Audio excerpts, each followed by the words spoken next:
Europe 1 Matin, Bruce Toussaint. Voici l'édito politique d'Europe 1 Matin, Caroline Roux, bonjour. Bonjour Bruce, bonjour Julie, bonjour à tous. Une histoire d'amour sadomaso, on en parlait à l'instant avec la sortie de ce film.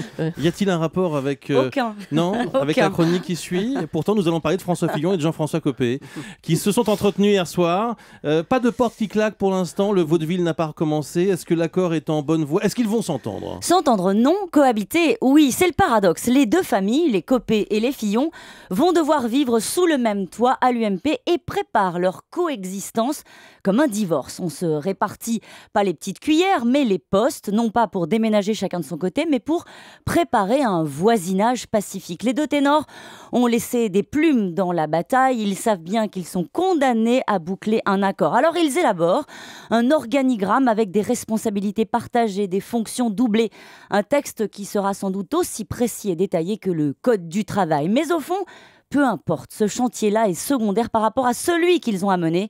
Retrouver quelque chose à dire. Alors on les entend en ce moment sur le mariage pour tous, par exemple. Mais oui, justement, ce sujet est sans doute le révélateur le plus cruel du chemin qu'il reste à parcourir à l'UMP pour se retrouver. Oui, l'opposition donne de la voix, réarme les slogans.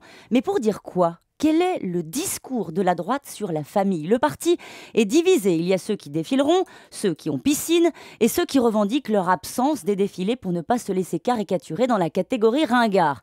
Le Pax a laissé des traces. Mais au-delà de cette actualité, que propose l'UMP comme alternative au débat? Comment accompagner les changements du modèle classique de la famille? Comment adapter l'aide sociale à ces nouveaux foyers monoparentaux, souvent précaires? Pourquoi ne pas s'emparer d'un sujet qui concerne des millions de Français, le statut du beau-parent?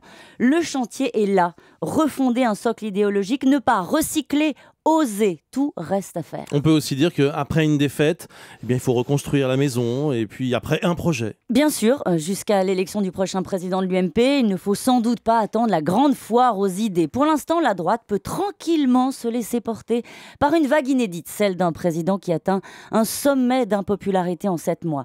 Pas grand-chose à faire à part trouver les mots pour commenter chaque jour les moulinets du gouvernement face à la crise économique, à pointer méthodiquement les reniements, à ironiser sur l'apprentissage de l'exercice du pouvoir. Laisser tomber la gauche comme un fruit trop mûr, parier sur l'échec de François Hollande, c'est confortable, ça suffit pour exister au quotidien, mais pas pour préparer l'alternance. Merci Caroline Roux. Faut-il avoir peur de la pilule 3e génération ?